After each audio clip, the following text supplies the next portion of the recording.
Alguém conversou com o usuário? Alguém fez um teste com o usuário? A gente está entendendo que se de fato aquilo gera valor para ele. Um projeto de tecnologia sem um bom projeto de UX é como um carro que ninguém consegue dirigir. Uma ponta não funciona sem a outra. Olá pessoal, tudo bem? Eu sou Gilmar Gumier, fundador da Tuya, e nós estamos no Tuya Design Talks, um podcast que fala sobre a relação entre UX e design e as áreas de negócios das empresas. Hoje o nosso convidado é o Wellington Cruz, ele é Head de Arquitetura da Mil. Muito bem-vindo, Wellington. Gilmar, primeiro, obrigado pelo convite. É um prazer estar aqui falando de um assunto que eu gosto tanto, né? A gente vai poder explorar melhor aqui, mas é um assunto que me remete uma memória muito boa, muito agradável que eu tenho. E eu acho muito interessante essa proposta do podcast de falar de uma área que é tão específica, tão invisível para o consumidor final, né? E, e essa relação com o negócio, com a vida real, né? Então, parabéns pela iniciativa e obrigado pelo convite. Obrigado, e obrigado por aceitar também. E agora, para a gente começar, Wellington, você pode se apresentar para os nossos ouvintes? Claro, meu nome é Wellington Cruz, atualmente eu sou Head de Arquitetura de TI no Grupo Amil. Né? Para quem não sabe exatamente o que é arquitetura de TI, eu acho que cabe a gente fazer um parênteses aqui, né?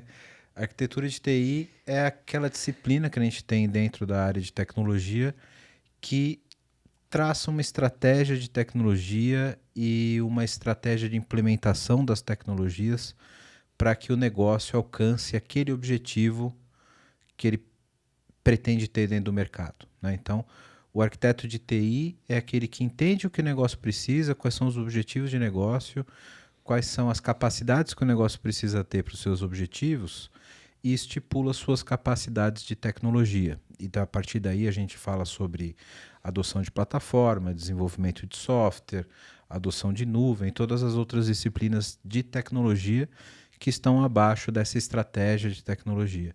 Então, o arquiteto, em essência, ele é um cara que tem um pé na tecnologia e um pé no negócio. Ele precisa entender as duas pontas, né? Estou nesse mercado aí já há mais de 20 anos de profissão, de tecnologia. Há 10 anos estou na área de saúde. Passei por uma carreira de 7 anos aí também como Head de Arquitetura na Sul América. E agora, atualmente, estou na Mil. Também sou apresentador de um podcast, chama PPT Não Compila, onde a gente fala sobre tecnologia, transformação digital, assuntos correlacionados aqui sobre estratégias de tecnologia e nerdices no geral, né? Que a gente é todo nerd aqui e gosta de assuntos de tecnologia, né, Gilmar? Muito bom. E agora, Wellington, falando um pouco, mais um pouco sobre você, né? Você pode falar sobre a sua formação acadêmica? Você tem até um curso, né? Ali, uma parte relacionada a UX, né? Sim, a minha primeira formação foi como tecnólogo. Hoje o curso se chamaria Sistemas de Informação. Mas apesar dessa carinha de novinho, Gilmar, esse já faz alguns anos aí que eu fiz esse curso, e na época chamava Análise de Sistemas. Foi um tecnólogo que eu fiz na Escola Federal aqui de São Paulo, Escola Técnica Federal de São Paulo, aquela que fica ali do lado do Canindé, quem aqui de São Paulo vai reconhecer. E é um curso que foi meio que, hoje olhando para trás, eu percebo que foi um divisor de águas que hoje me levou para essa área mais estratégica de arquitetura e mais executiva da tecnologia. Porque o viés da análise de sistemas, ele tinha muito sobre entender o negócio e como transformar sistemas para atender aquele negócio. Então é meio que um ancestral ali da disciplina de arquitetura. Não se falava em arquitetura de sistemas, da forma que se fala hoje, arquitetura corporativa, etc. Então era um curso muito com esse viés de entender o funcionamento da empresa e como informatizá-la, né? esse termo já nem se usa mais, informatização, etc. Hoje está muito mais relacionado à transformação digital e etc. Mas era um curso que tinha muito esse viés. E foi nesse curso que eu tive a primeira interação com o que eu aprenderia depois, que era o UX, né? Que era sobre... eu me lembro até hoje que era uma disciplina que a gente aprendia como fazer formulários, como, como tornar a interface dos sistemas mais amigável para o usuário. Tudo muito primário ainda, ali falando em Delphi, Visual Basic, etc. Mas eu me lembro que isso me chamou a atenção sobre como a organização dos elementos na tela poderiam influenciar a interação do usuário com o sistema. Então foi ali que eu tive minha primeira... Tinha até uma disciplina de como construir formulário, cara. Isso era muito... Você me lembra até hoje. Não podia ter o efeito escada e tal. Coisa que hoje pra gente é super primário, super básico, né? Mas que naquele momento, naquela realidade do mercado, era algo a ser ensinado, né? Fiz esse curso de tecnólogo, né? Foi ali onde eu comecei a ter o primeiro contato com tecnologia de mercado de fato. E eu lembro que eu não gostei tanto assim do curso como eu achei que eu iria gostar. Porque eu achei que foi um curso muito mais ligado a negócio, administração, tinha algumas disciplinas de administração, e eu queria alguma coisa mais hardcore de tecnologia. Eu sentia que era um cara de exatas e queria mergulhar mais em tecnologia. Foi aí que eu prestei para o Mackenzie, em ciência da computação, e aí passei no Mackenzie e fiz o meu segundo curso de graduação, que foi ciência da computação no Mackenzie, né? Eu costumo dizer que o primeiro curso não deu para me deixar louco, e aí eu tentei de novo, e no segundo, e aí deu certo, né? Aí a gente conseguiu ficar legal. Um curso muito pesado, muito de exatas, muita matemática, etc. Mas que me deu um embasamento do que eu faço hoje, de princípios, de conceitos de tecnologia que são imutáveis, né? Que não importa onde a gente esteja falando de tecnologia. Hoje, por exemplo, eu sei que a gente vai falar um pouco sobre inteligência artificial, mas são conceitos que vão desde lá da máquina de Turing, desde o começo, e que o cientista da computação acaba tendo que incorporar isso, e isso me ajuda muito nas decisões que hoje eu tenho que tomar no dia a dia, né? E por fim, cara, eu sempre tive um hobby que era estudar ciências espaciais. Eu maratonava lá o universo no History quando passava. Eu sempre fui um apaixonado por questões espaciais, etc. E como cara de exatas, eu estudava um pouquinho disso por hobby e tal. E aí surgiu uma oportunidade, porque o meu trabalho de graduação de ciência da computação, meu trabalho final, foi utilizando algoritmos genéticos, que é um tipo de inteligência artificial, aplicado a semáforos inteligentes, né? Então era um trabalho de como pegar esse algoritmo, essa teoria do algoritmo genético para deixar o semáforo inteligente mais inteligente. E nesse meio tempo eu comecei a ter contato dentro do Mackenzie com o pessoal da divisão lá da diretoria de engenharia. E a área de física, ela é ligada à área de engenharia, na escola de engenharia dentro do Mackenzie. E eles estavam querendo alunos que se interessassem pelos assuntos e tal, para colocar com bolsa de estudos e tal, para se engajar em grupos de pesquisa da área de física. E aí, com esse contato, eu fui convidado a me submeter lá pro exame de qualificação, lá para um mestrado. Passei no exame de qualificação e fiz um mestrado aí na área de ciências geoespaciais. Ciências geoespaciais é um curso muito específico sobre interação da Terra com o espaço, fala muito sobre radiação, sobre processos de interação da energia cósmica, e aí não é nada místico, existe, gente, radiação de fundo cósmica, etc. E principalmente com estudos dos processos solares, com a Terra e etc. E eu fiz esses 2 anos de ciências geoespaciais. Então hoje eu sou mestre numa disciplina chamada Ciências Geoespaciais, que é uma disciplina da física. Eu sou graduado bacharel em Ciência da Computação e tecnólogo em Análise de Sistemas. Muito legal. Parabéns aí Obrigado. pelos estudos. Muito estudo, né? É muito interessante porque a gente que é de exatas gosta desse tipo de coisa. Então eu arrumei essas encrencas para minha cabeça porque eu gostava do assunto, né? Então é muito gratificante e é engraçado como tudo isso se conecta de alguma forma, né? Quando a gente pensa, eu também gosto de estudar, sou nerd desde sempre.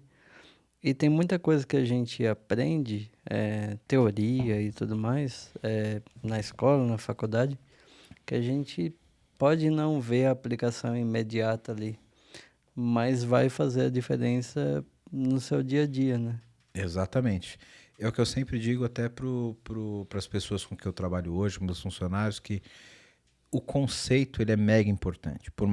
Porque você não vê o conceito aplicado puramente no dia a dia, mas você vai sempre ver uma iniciativa do dia a dia, uma situação onde o conceito está aplicado de uma forma especializada naquilo, né? Então, o conceito ele te dá embasamento para situações onde soluções se derivam daquilo.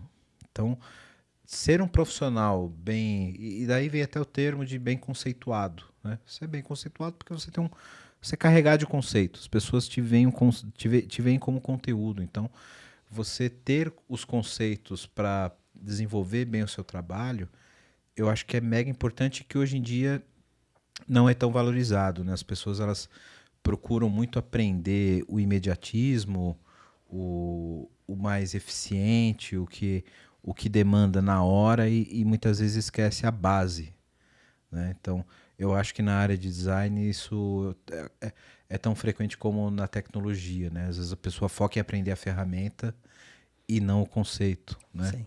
Então, o cara pode querer ser um especialista em Photoshop e não tem um conceito de design, de arte. Na tecnologia isso é muito equivalente. O cara quer aprender uma linguagem de programação, mas ele não tem uma base de algoritmos, etc. Então, eu acho que essas áreas são um pouco equivalentes por isso, né? Você ter conceito, ter um estudo mais profundo na raiz do problema é mais importante do que você ter domínio de ferramenta, por exemplo. Isso, com certeza, porque a ferramenta, ela passa, né? Ela é um meio. E agora, como você vai usar ela, é o conceito, né? É o que você tem como base, o conteúdo, né?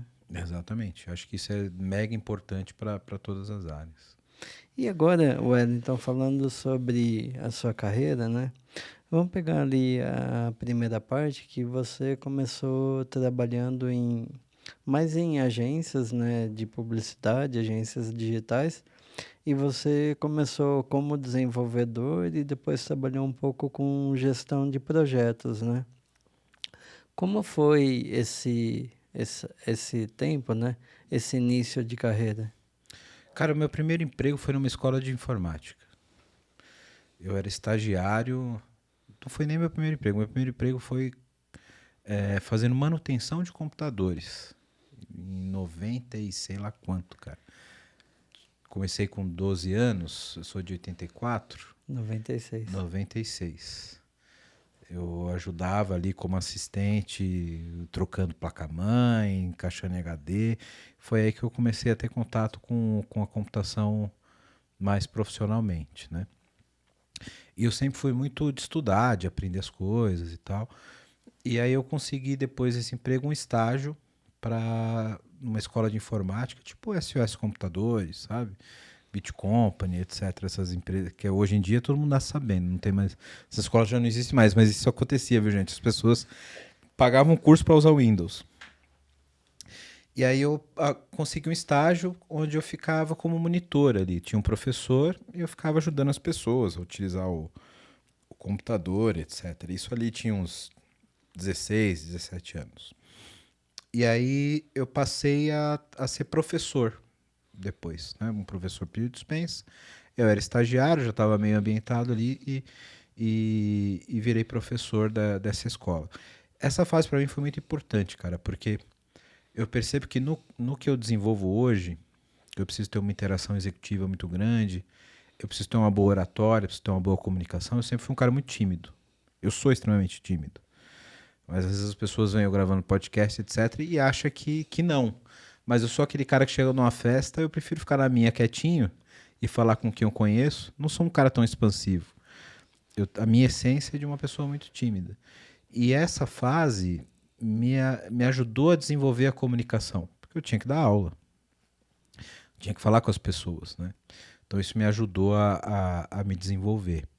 E aí eu comecei a dar aula de programação, comecei a dar aula de JavaScript, de Visual Basic, etc.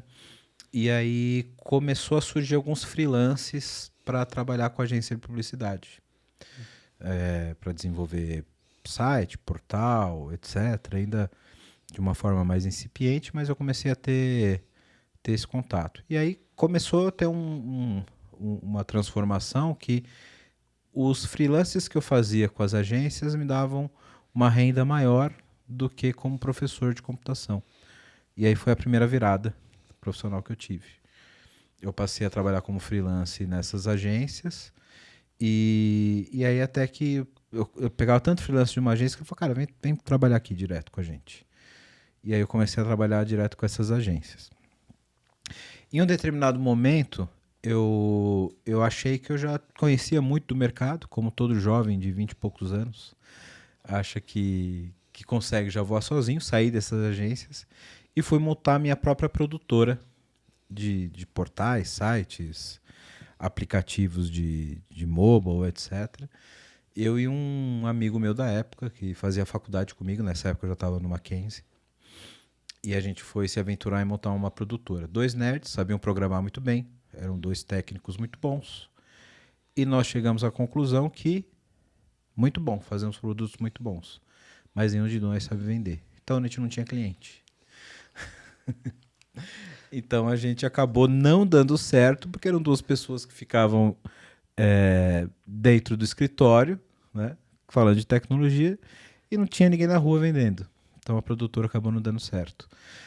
Uma dessas agências, Gilmar, me chamou de volta, falou, olha, você pode vir trabalhar com a gente e fecha o teu escritório, e aí você vem começar, vem aqui para dentro da agência, gerencia o time de desenvolvimento aqui, monta um time de desenvolvimento, e aí você vem como consultor e começa ao invés de você produzir as nossas demandas, você vai fazer aqui dentro. Você vem algumas vezes por semana, orienta o time, e aí você vai ser remunerado por isso como consultor. E aí foi como eu comecei a minha carreira como consultor, né? Recebi algumas indicações de algumas pessoas que queriam fazer investimento em startup, e aí eu comecei a ter uma experiência mais de criar a solução, e aí foi quando hoje olhando para trás eu percebo que foi o grande a consolidação da visão que hoje eu tenho como arquiteto, que era entender a necessidade de negócio, pensar numa solução de tecnologia, né? E comecei a atuar como consultor nesse mercado, né? Sempre falando com algumas agências, fiz algumas soluções grandes para Boticário, Itaú, etc., por meio dessas agências. E foi bem na época que surgiu a oportunidade de fazer meu mestrado, que era um sonho meu de ter uma formação nessa área de física. E aí eu recebi um convite para trabalhar como arquiteto de tecnologia na Sul América. Estava com uma carreira bem consolidada, como consultor, com uma boa remuneração, com alguns clientes bons, mas me demandava muito tempo fazer proposta, fazer reunião. Isso me deixava com uma renda incerta no final do mês. Eu tinha que, não que eu tivesse problema para adquirir a renda, mas eu demandava esforço para eu conseguir fazer isso. Eu queria ter uma estabilidade um pouco maior. Aí eu aceitei a proposta para ser arquiteto na Sul América, para eu poder me concentrar no mestrado, né?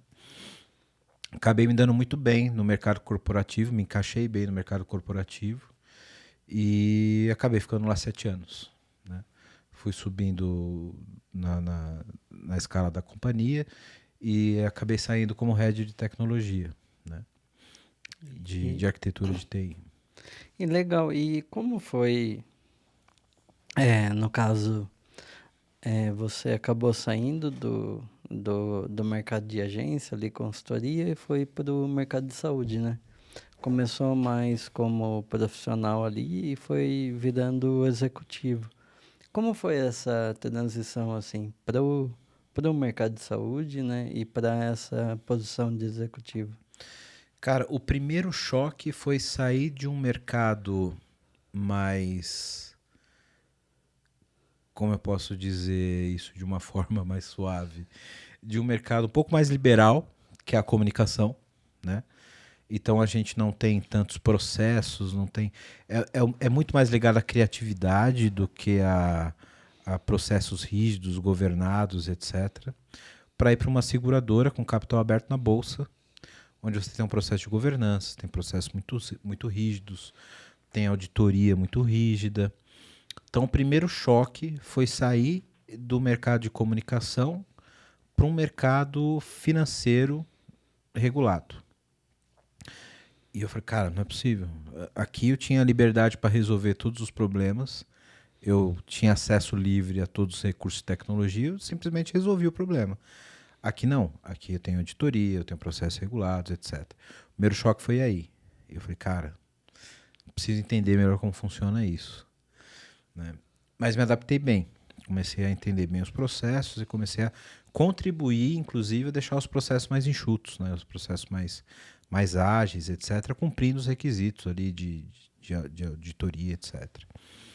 A partir dali, quando eu me ambientei bem nesse processo, nesse mundo enterprise, nesse mundo corporativo, aí eu comecei a buscar entender mais o mercado de saúde. Porque eu já me sentia muito confortável com o uso da tecnologia. Então eu queria entender melhor como funcionava o mercado de saúde e como eu poderia aplicar a tecnologia naquilo. E foi aí, inclusive eu fiz um post no LinkedIn hoje sobre isso, sobre aí 10 anos que eu tenho atuado no mercado de saúde, o quanto eu fui aprendendo nesse processo, sabe? De profissionais muito brilhantes aí da área de saúde que queriam entender um pouco mais de tecnologia e eu como um profissional de tecnologia que queria entender mais de saúde. Então eu comecei a entender muito melhor sobre isso, né? E toda essa minha formação como tecnologia e pensando já em solução e ter um envolvimento de negócio muito próximo, me facilitou nessa transição para a área executiva.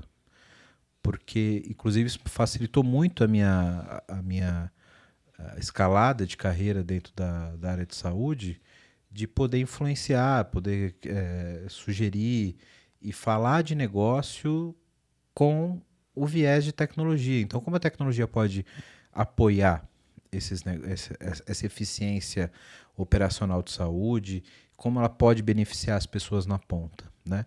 E eu trabalhava numa empresa que pensava muito nisso. Então, isso me ajudou a se destacar e ter uma interação mais próxima dos executivos e acabar me levando para uma carreira mais executiva, que eu podia ter, de fato, um desenvolvimento mais estratégico dentro da companhia, né? Então, quando eu saí da Sul América, a gente podia, de fato, discutir qual era o objetivo da empresa e como aplicar a tecnologia nisso, né? Então, essa parte foi um pouco mais natural, eu diria, né? Porque a profissão do arquiteto já tem esse viés de entender o negócio e falar sobre tecnologia dentro de objetivos, né? Que é o dia a dia do executivo. O executivo, no fim, ele quer entregar resultado, né? Sim. Então, você precisa ter esse viés de como a tecnologia pode ajudar a entregar esse resultado, né? Então, esse viés foi muito mais natural, né? E muito bom. E agora tem uma outra questão que não chega a ser uma profissão, mas é algo que você atua e também se dedica, que é a questão de podcast, né? Você começou ali em 2019, né, como co-host, e depois em 2021 você criou o seu próprio podcast, né? Que é o PPT Não Compila. Isso. Como tem sido essa experiência?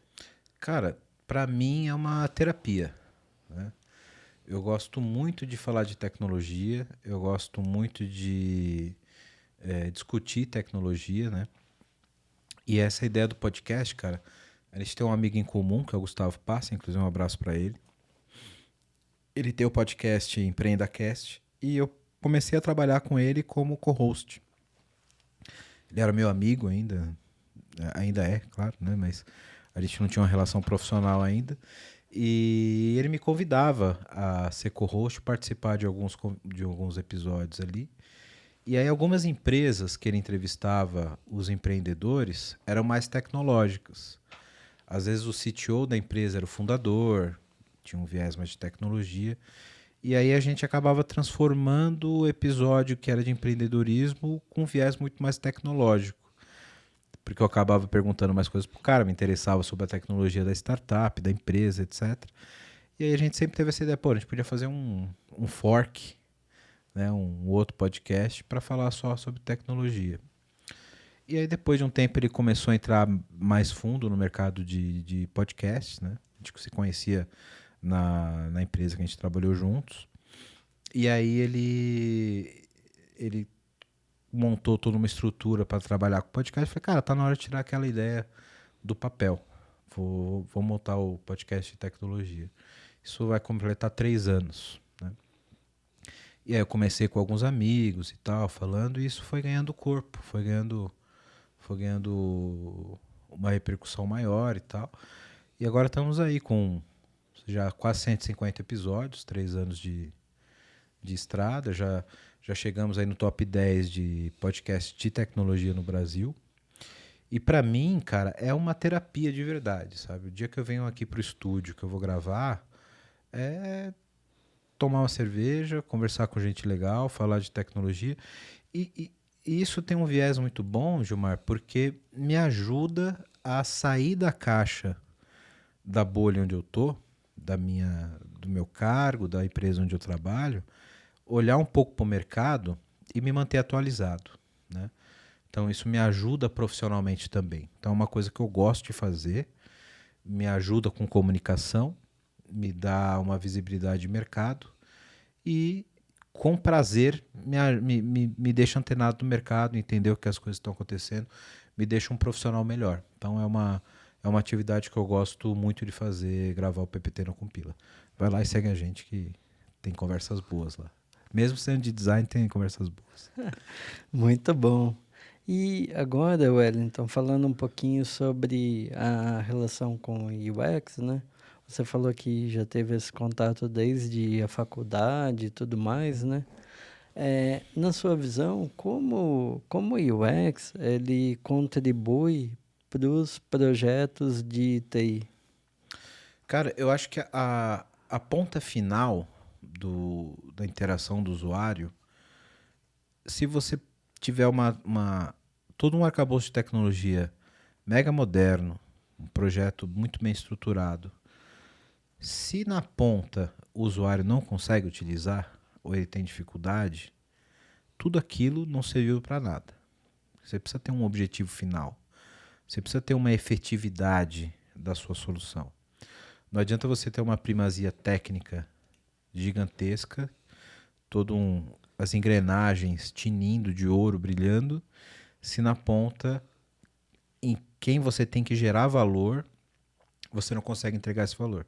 Ou tem uma dificuldade no uso e no engajamento do usuário final, né? Isso é muito comum na tecnologia, né?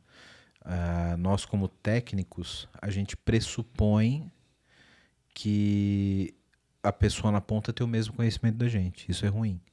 Então, acho que o valor do UX na ponta é fazer todo aquele trabalho que o projeto de tecnologia pensou para entregar o valor de negócio, porque uma coisa que eu sempre digo, Gilmar, é o seguinte: a tecnologia ela é commodity. Ela não é o fim, ela é o meio. Você precisa entregar algo na ponta através da tecnologia. A tecnologia ela não é a entrega. Então, por mais que a gente goste da tecnologia e queira entregar a melhor tecnologia possível, ela é interessante, ela é bonita para nós que somos técnicos e gostamos de tecnologia. Mas para quem não é da área e que está se beneficiando da tecnologia, o que importa é o benefício que ela gera, é o valor que ela gera. E se você não consegue fazer isso entregar valor para quem está utilizando, a sua premissa inicial de geração de valor através da tecnologia, ela se perde. Então, por melhor que seja a sua tecnologia, se você não tem uma interação do humano...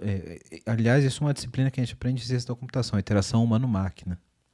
Se você não tem isso de uma forma eficiente, coerente, para que a sua tecnologia gere valor, de fato, para o negócio e para o usuário, toda aquela estrutura que você teve no projeto de tecnologia, ela não faz mais sentido, né?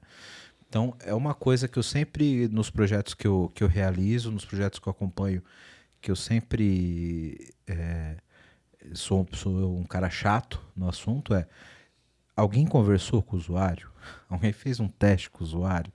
A gente está entendendo que se de fato aquilo gera valor para ele, se no dia a dia dele aquilo se encaixa, porque senão tudo o resto não funciona. Então, eu acho que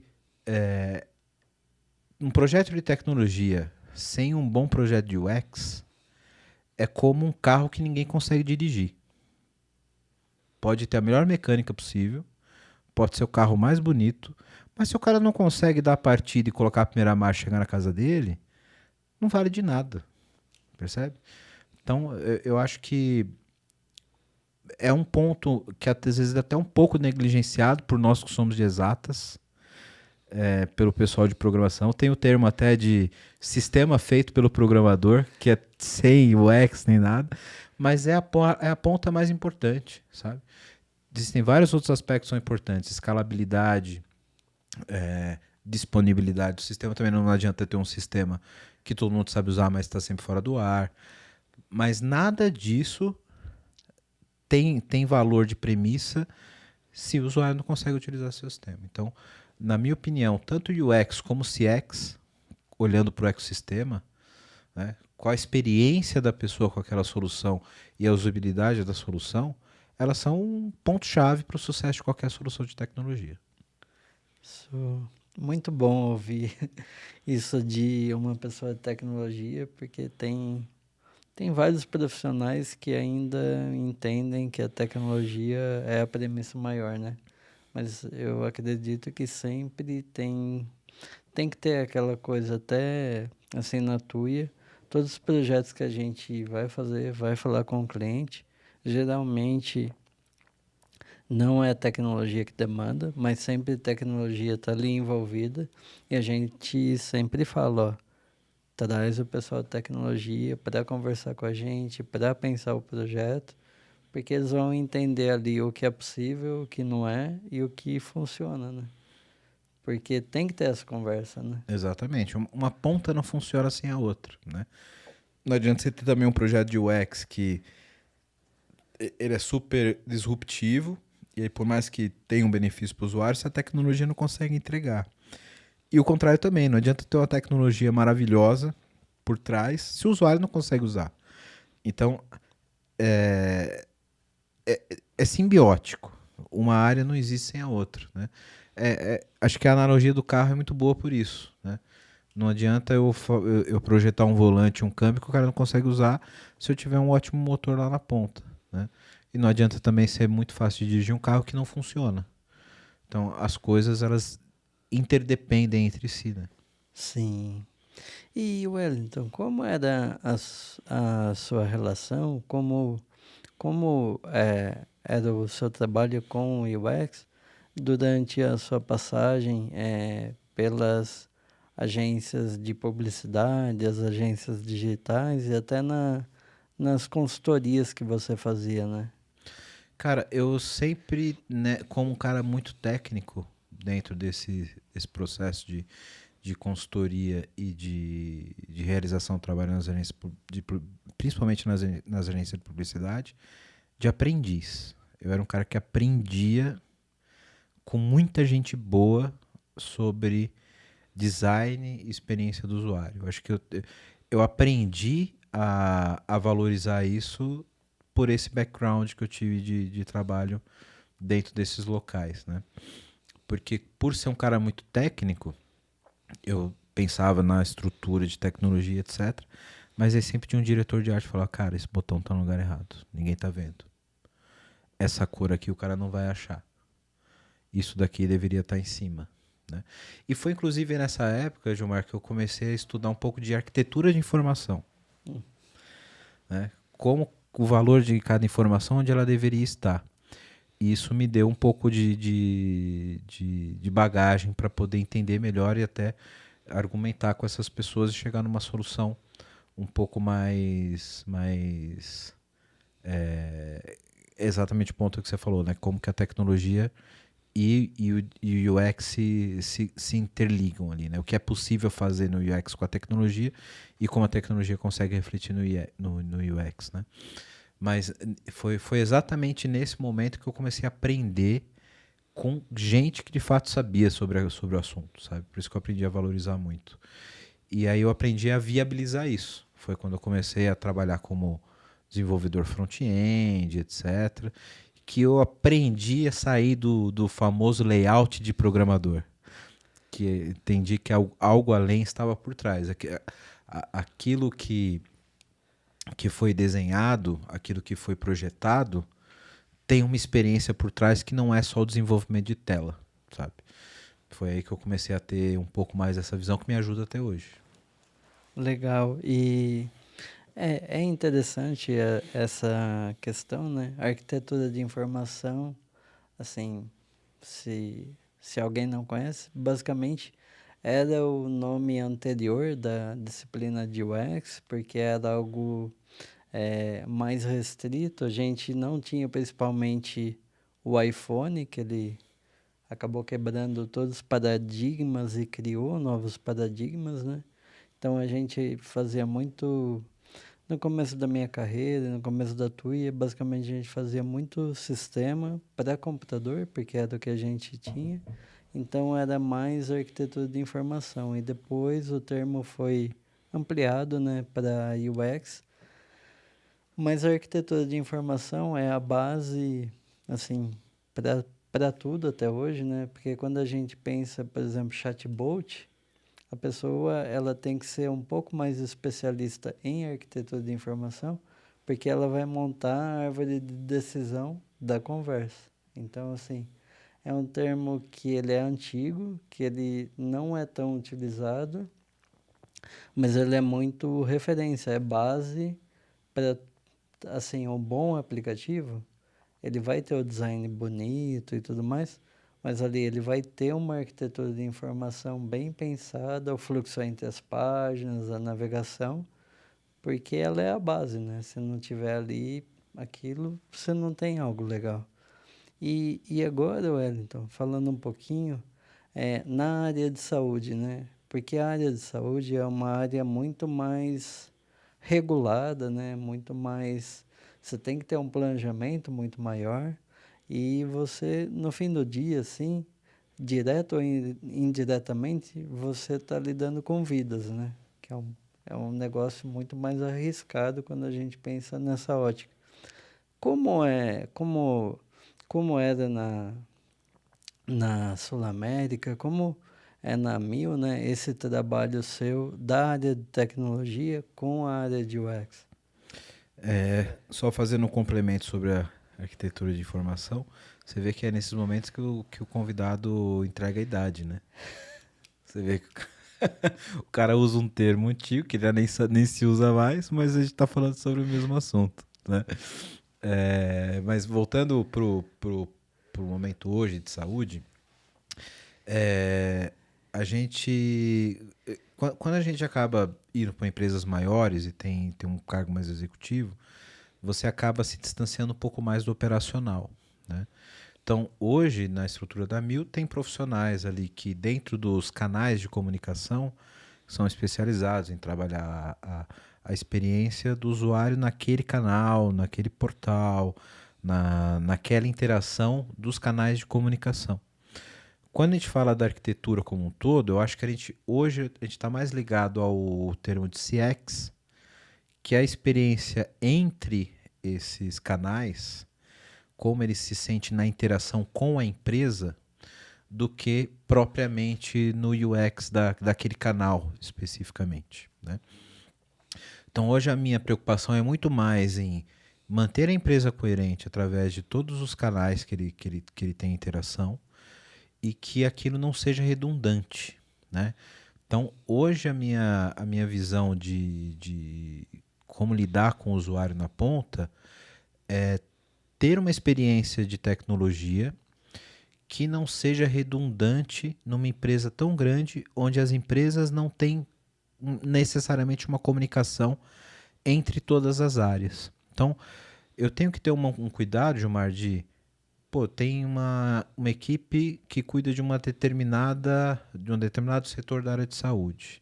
Ele tem uma aplicação que faz uma interação contigo pelo WhatsApp.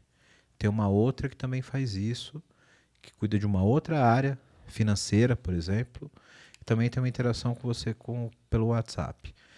Eu tenho que cuidar que você tenha uma experiência que não seja estressante entre essas áreas, né?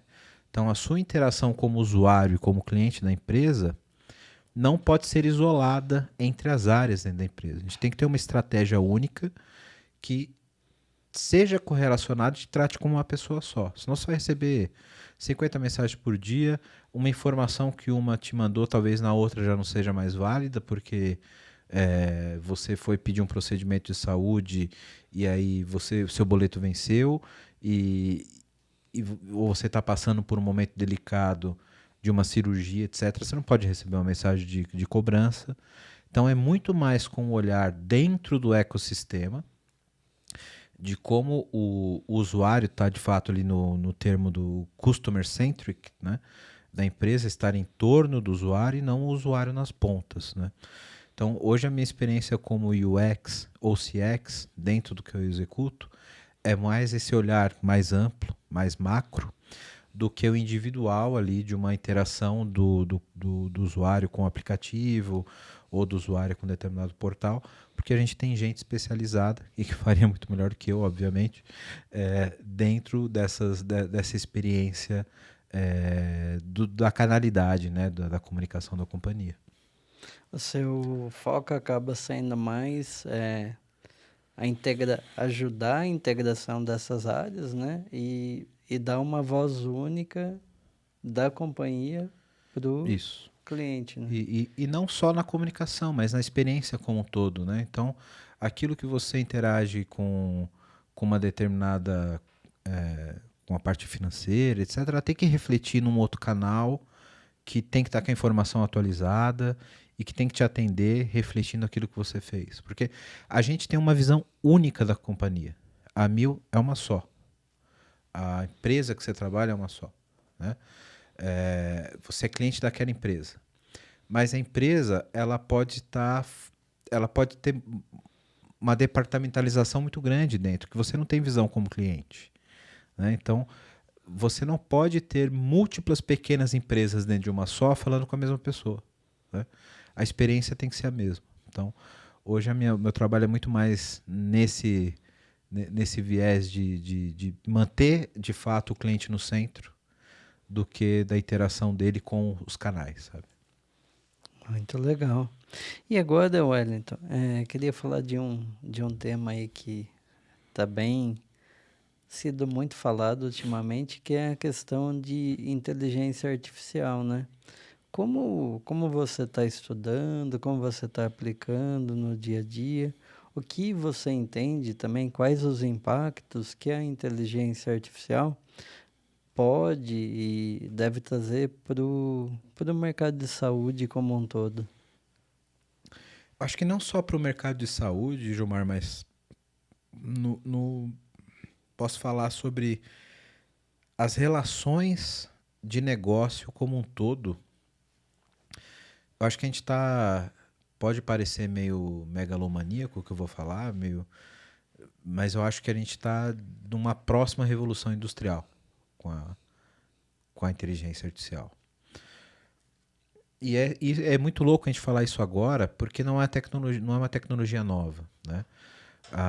O processamento de linguagem natural, como a gente conhece hoje, para o ChatGPT, por exemplo, e a inteligência artificial generativa, não é uma tecnologia recente. Ela se evoluiu muito agora com o uso da nuvem, com recursos computacionais mais parrudos, mas ela foi descoberta agora. E é o que eu sempre digo. E quando eu falo descoberta, é descoberta pelo negócio, não pela tecnologia. E o que eu sempre digo é, não adianta a tecnologia existir somente pela tecnologia.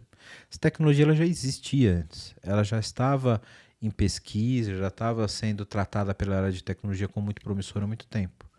Mas por que a gente teve esse boom agora? Porque o ChatGPT tocou o usuário. O ChatGPT usou aquela tecnologia e transformou num chat.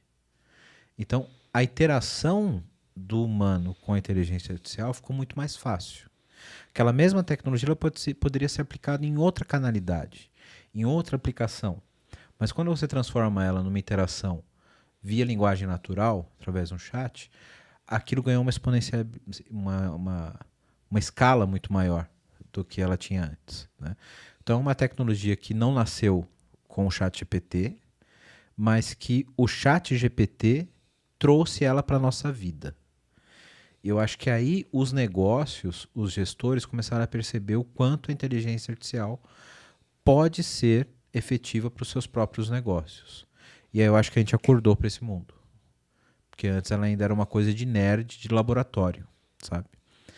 Então, eu acho que a inteligência artificial ela tem um potencial, a partir de agora que as pessoas entenderam o seu potencial, os empreendedores entenderam o seu potencial, os gestores aprenderam de fato o que pode ser feito com a inteligência artificial, da gente transformar de fato os negócios de uma forma que o trabalho manual e repetitivo ele vai passar a ter muito menos valor do que tinha antes. Isso vai levar a uma eficiência muito maior dos nossos negócios, mas também vai levar a um problema social muito grande, que a gente vai ter que discutir em algum momento, né? A transformação das relações de trabalho vão ser outras. O trabalho repetitivo, manual que muita gente fazia e faz ainda até hoje, vai ter cada vez menos valor. Então a gente vai ter um impacto social muito grande. Muita gente evita de falar disso, né? A gente fala no mundo de tecnologia sobre a informatização e a perda de empregos há muito tempo, mas isso nunca foi tão grande como o uso de IA a partir de agora. Então acho que a gente vai ter uma discussão social muito grande, mas a gente vai ter uma transformação de negócio muito grande também. Então, eu poderia ficar aqui, Gilmar, fazer mais um episódio só para a gente falar sobre isso, mas resumindo, a minha visão a gente está próximo de uma grande revolução que está vindo aí. Eu acho que ela não é do dia para a noite. A gente está num pico de expectativas muito grande. Isso deve estabilizar e a gente deve ter um pico de produtividade muito maior daqui em diante, depois que essa expectativa baixar um pouco e os profissionais começarem a entender de fato onde começam a aplicar a inteligência artificial generativa, isso começar a ser de fato usado em maior escala, né? Então, acho que é coisa aí de pouco tempo, mas ainda tem um roadmap para a gente seguir de adaptação do mercado. Mas, de fato, é um ponto de ruptura. Acho que a gente não volta a ser como antes. E tem uma discussão social importante a ser feita aí também. Enfim, poderíamos conversar isso a noite toda, mas acho que resumindo é isso. Legal. E na área de saúde, como você vê os impactos que pode causar? Cara, a área de saúde ela é um mar de oportunidades para a tecnologia.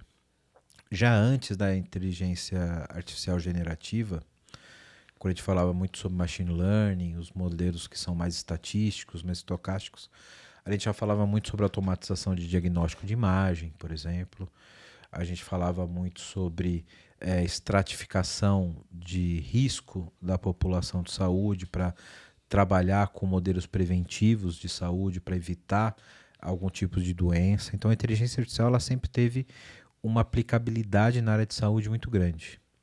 A inteligência artificial generativa hoje ela tem um potencial muito maior e é exatamente no ponto que a gente trata aqui, que é da interação com o usuário. Então, hoje a gente consegue ter modelos generativos que conseguem entender possibilidades de diagnóstico, fazendo interpretação de prontuários, por exemplo, fazendo interpretação de prescrições médicas, por exemplo, e inferindo todo esse modelo que ele foi treinado para insights médicos, por exemplo, que podem otimizar, inclusive, a efetividade que a gente tem da operação de saúde. Traduzindo isso numa linguagem mais simples, a gente consegue ter menos trabalho para ter um tratamento mais efetivo de saúde. Isso leva a ter menos custo operacional, né? E que leva a ter uma eficiência maior da cadeia de saúde como um todo. Todo mundo já ouviu falar do que é a inflação médica, que está sempre acima da inflação da média do país, do IPCA, etc.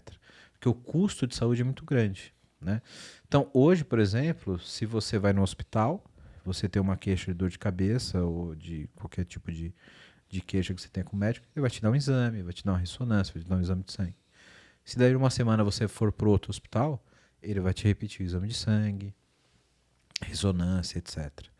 Se você tem uma centralidade dos dados focado em você, aí entra de novo o Customer Centric, você ser dono dos seus dados e você puder reaproveitar esse exame e pegar todo o seu histórico de saúde, o seu prontuário, e uma inteligência artificial poder dar um insight para o médico que nunca te viu na vida, naquele momento da consulta, te dando alguns insights de todo aquele resumo de tudo que você já recebeu de exame médico, já recebeu de diagnóstico, ele pode te dar uma possibilidade de exame muito mais efetiva e de um diagnóstico muito mais efetivo.